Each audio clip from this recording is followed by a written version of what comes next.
jovens chegam aqui todos os anos com uma ideia na cabeça e com uma vontade enorme de mudar o mundo.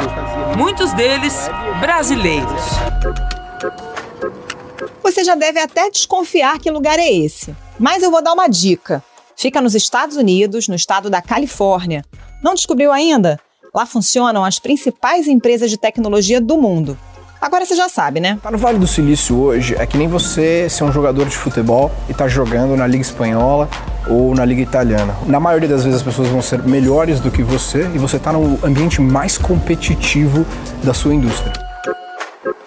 E você já se deu conta da razão pela qual a meca da inovação tecnológica se chama Vale do Silício? O silício, da mesma forma que o germânio, é um elemento químico. E os dois, especialmente o primeiro, estão por todos os lados. Eles são a matéria-prima dos microchips. E a vida do jeito que você leva, até mesmo para ouvir esse podcast, depende deles. Seja bem-vindo ao mundo dos chips, ou melhor, dos semicondutores. It's not an overstatement to say that semiconductors power the modern world. Quem circula por bairros como São Mateus, na Zona Leste, Pinheiros, na Zona Oeste e Brooklyn, aqui na Zona Sul, já pode ter se deparado com um tipo novo de lixeira nas ruas. Elas contam até com microchips.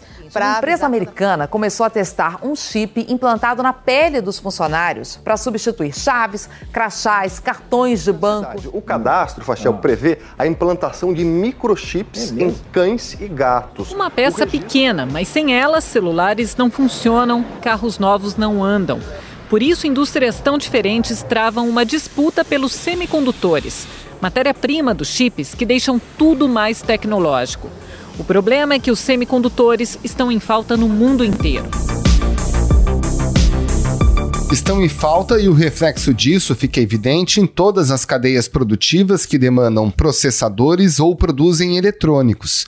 Uma delas é a indústria de automóveis. Em maio, as fábricas de carros empregavam no Brasil 104.100 pessoas, segundo dados da Anfávia, a Associação Nacional dos Fabricantes de Veículos Automotores. Na comparação com o mês anterior, abril, a indústria fechou 600 postos de trabalho, justamente no momento que a economia se recupera da crise da pandemia.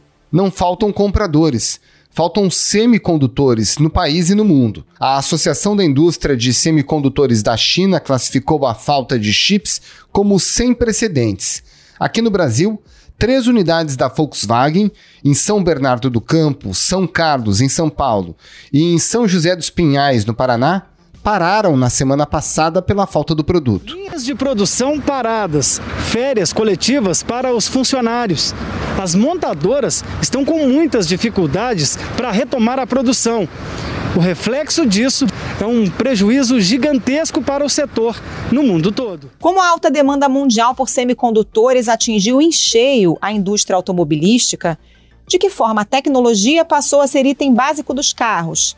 E quais são as projeções para a normalização das atividades? Esses são os temas do Ao Ponto desta segunda-feira. Eu sou o Roberto Maltic, estou com a Carolina Moran. E nesse episódio, conversamos com o jornalista Marcos Vinícius Gasquez, editor-chefe da revista Auto Esporte. Fique com a gente.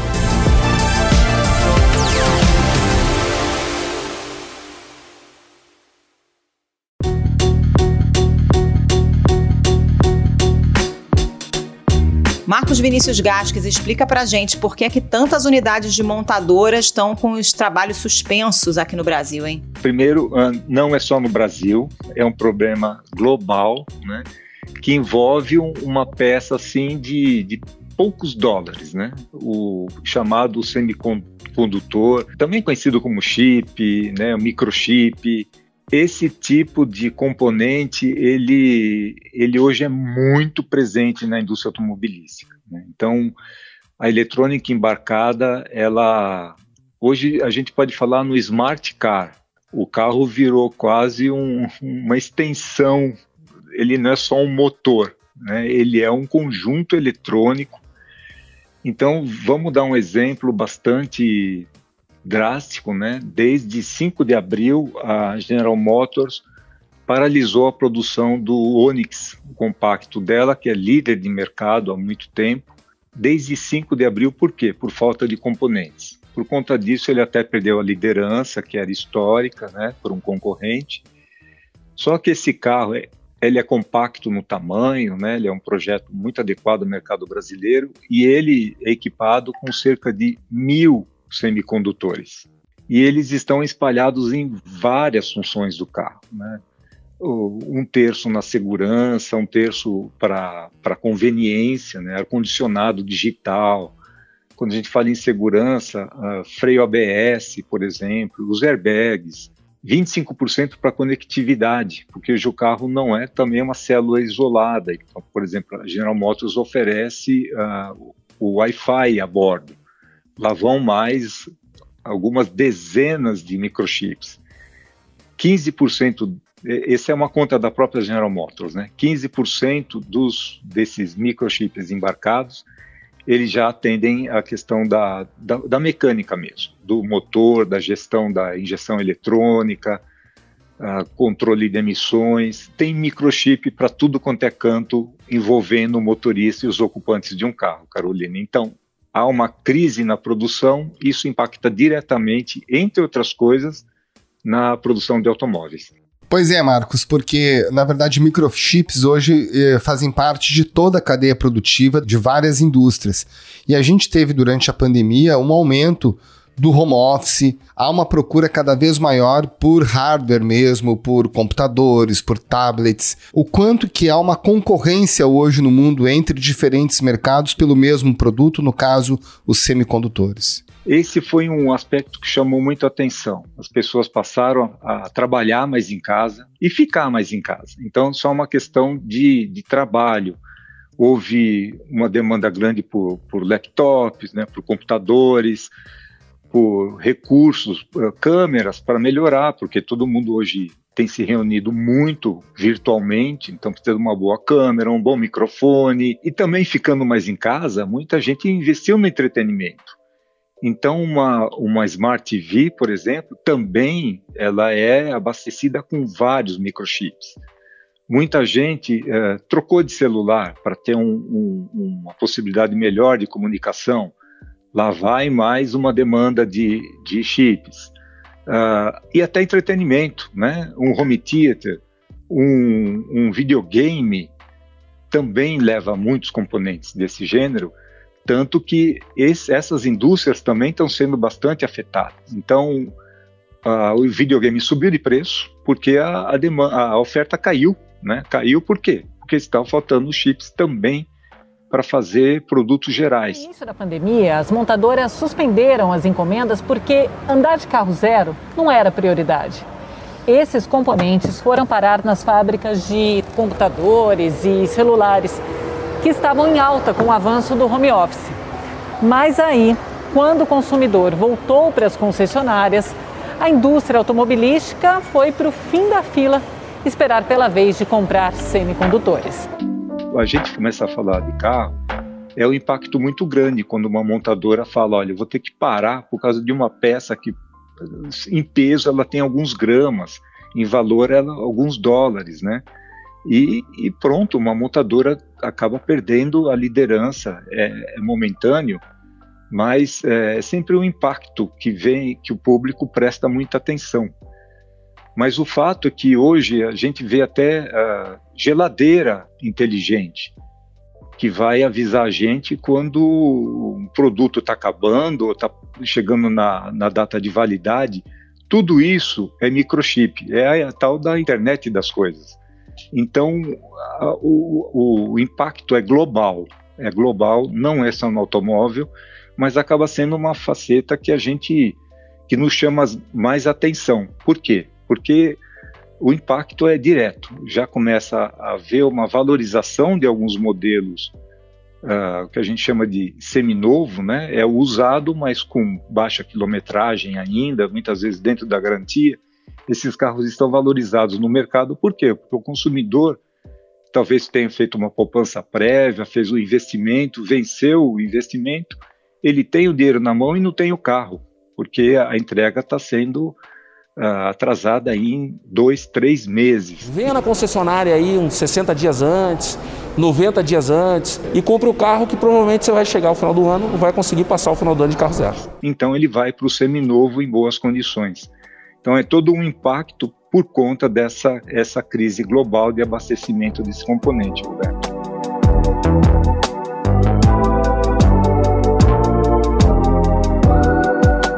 A Associação Nacional dos Fabricantes de Veículos Automotores informou que a indústria brasileira deixou de produzir entre 100 mil e 120 mil veículos no primeiro semestre de 2021 por causa dessa falta de semicondutores.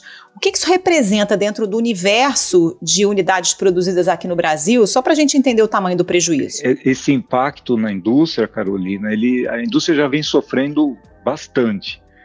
Primeiro por uma recessão, poucos anos, quando ela começava a respirar, veio a pandemia, né, toda aquela restrição de produção, de abrir as concessionárias, não podia produzir, não podia abrir a concessionária. Ela começa a querer respirar, aí vem o impacto da falta de componentes.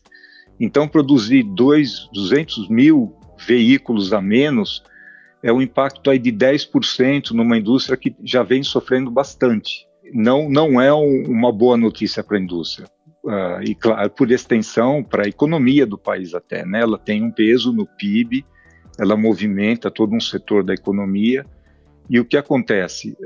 Hoje, a indústria tem uma capacidade instalada de fazer 5 milhões de veículos por ano. Ela não chegou a usar totalmente essa capacidade. Hoje, em média, metade das linhas de montagem estão ociosas, metade do tempo. Isso é um impacto muito grande para a indústria. E quando vai haver uma possibilidade de recuperação, vem um novo impacto. Então, isso não é bom para a indústria, não é bom para o mercado, Carolina. Agora, Marcos, a gente tem esse problema sistêmico da cadeia e esses problemas costumam demorar a se resolver. E a gente tem no Brasil hoje quase 15 milhões de pessoas desempregadas. E a gente sabe a importância da indústria automobilística para a geração de empregos. Ela é intensiva na geração de empregos. A gente já começa a perceber efeitos danosos sobre o emprego nesse setor por conta dessa falta de semicondutores? Olha, a indústria até que tem segurado bastante, viu, Roberto? O que ela tem feito? Ela coloca parte do time no chamado layoff, né? Ela deixa em casa, fez isso por ocasião da pandemia, o momento mais forte, um ano atrás, né? Mas a gente fica vivendo essas ondas e ameaças de ondas. Mas esse ano não houve ainda um movimento do tipo, né? As montadoras conseguiram, tomando todas aquelas precauções e depois, ao longo de um ano de aprendizado de como, difícil dizer isso, mas como conviver com o vírus, né? Que cuidados são necessários de distanciamento. Então ela foi se adequando com relação ao uso do refeitório, até ao distanciamento nas linhas de montagem, e ela conseguiu voltar a produzir. Como ela não lançou mão ainda daquele momento maior de afastamento geral, ela tem feito isso agora por conta até dessas paralisações em função da falta do componente. Então, bem ou mal, ela está conseguindo manter os quadros, né?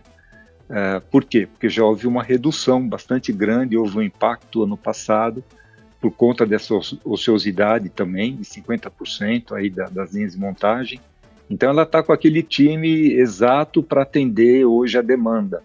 Ainda não é, claro que deve ser um problema na mesa dos gestores, mas ainda não há uma decisão, um impacto imediato nos quadros atuais. Você disse que esse problema não é só do Brasil, é do mundo, e de fato os números mostram que a indústria mundial deixou de produzir 3 milhões e 600 mil veículos só no primeiro semestre. Mas o problema aqui no Brasil é mais grave se a gente comparar com outros países como Estados Unidos e Canadá, por exemplo, que também produzem veículos? Sim, é muito afetado. Olha, eu vou só abrir um parênteses aqui. Quando a gente fala global, também houve esse fenômeno da pandemia, né, com relação à maior demanda por eletrônicos. O chip que alimenta os carros, Carolina, ele é dos mais baratos, né? E aí, o que a indústria também vinha fazendo ao longo do tempo? A indústria de microchips, ela começou a investir bastante na produção de chips para aparelhos 5G de mais alta tecnologia, porque eles são mais lucrativos, né? Para servidores, máquinas mais parrudas, né? Vamos dizer.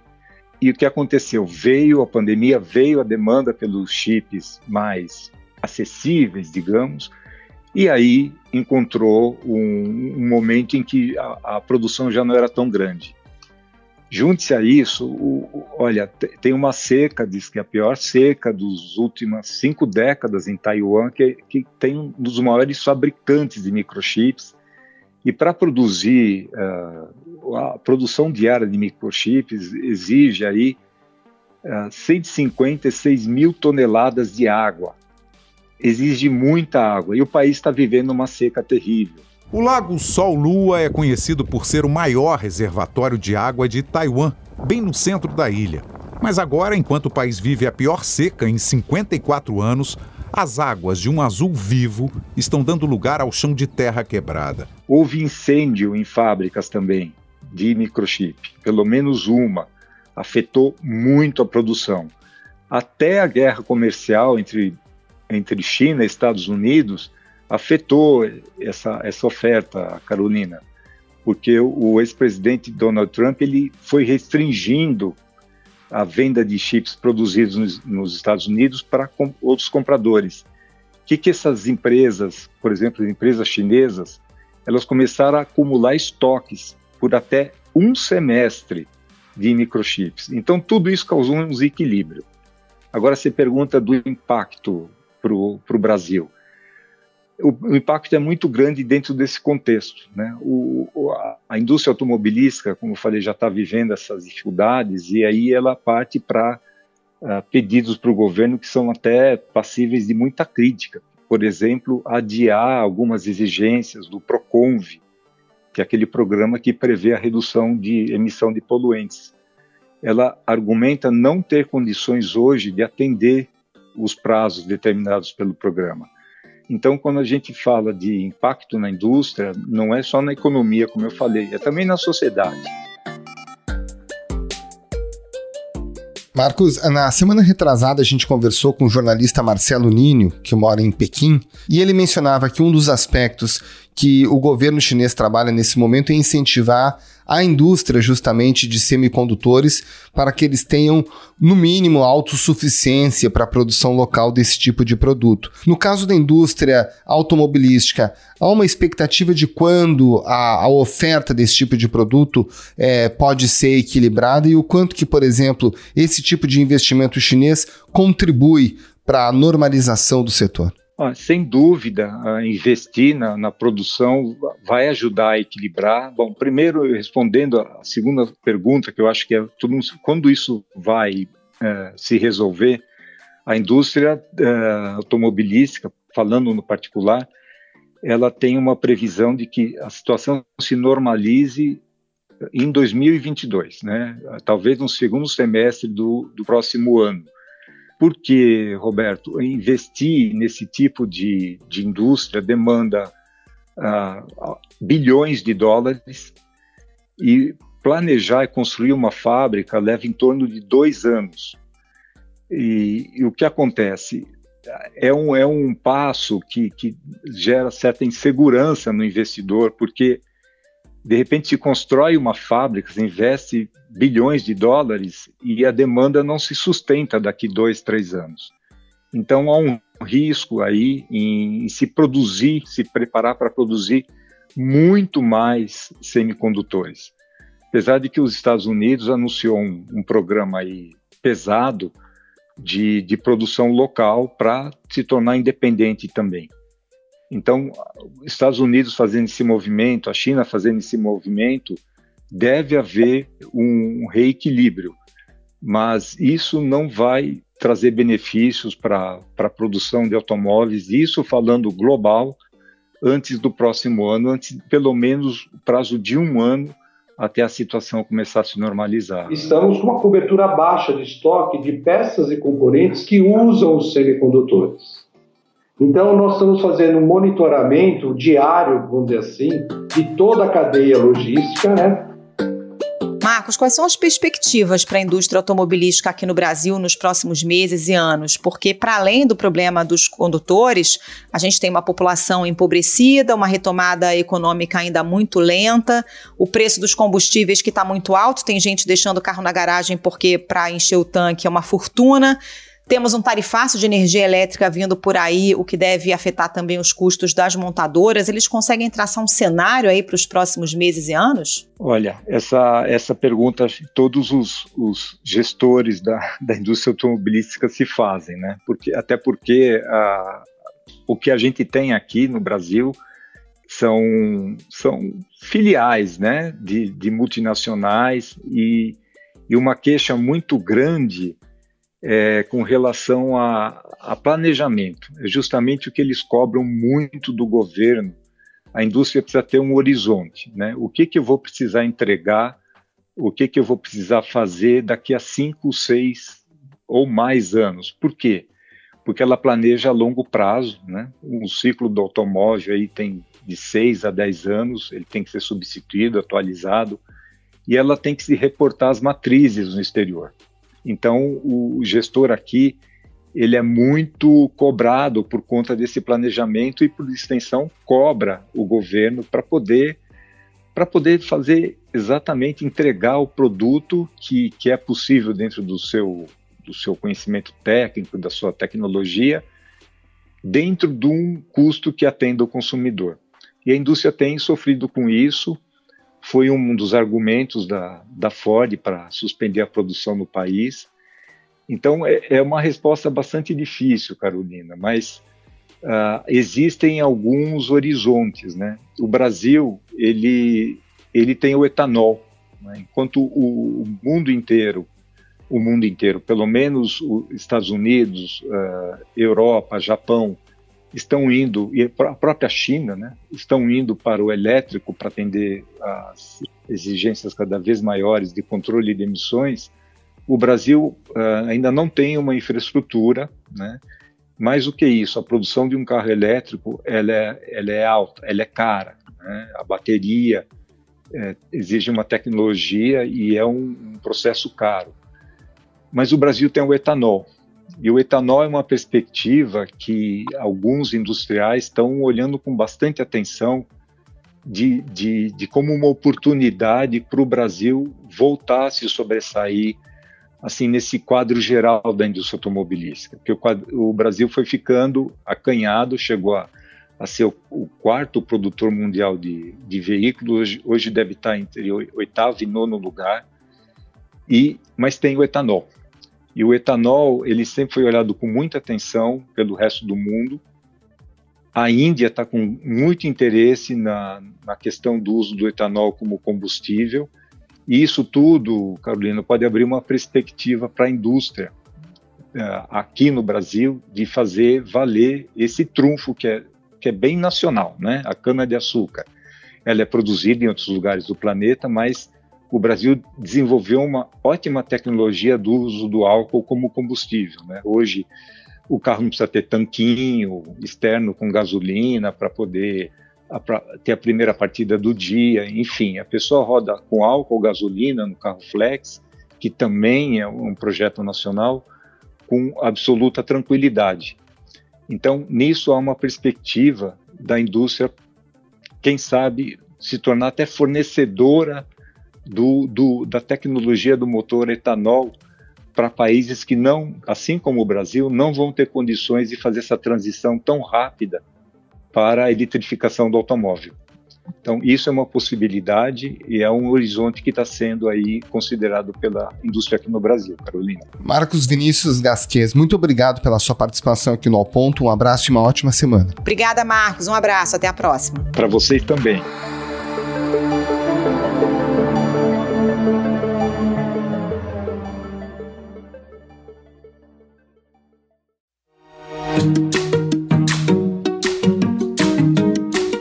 Esse foi o Ponto de hoje, o podcast diário da redação do Globo. Nessa conversa a gente conta com a participação de toda a equipe do jornal, as mesmas pessoas que levam até você informação e análise de qualidade todos os dias. Quer saber mais? Assine o Globo. Acesse assineoglobo.com.br e confira todas as notícias e reportagens especiais.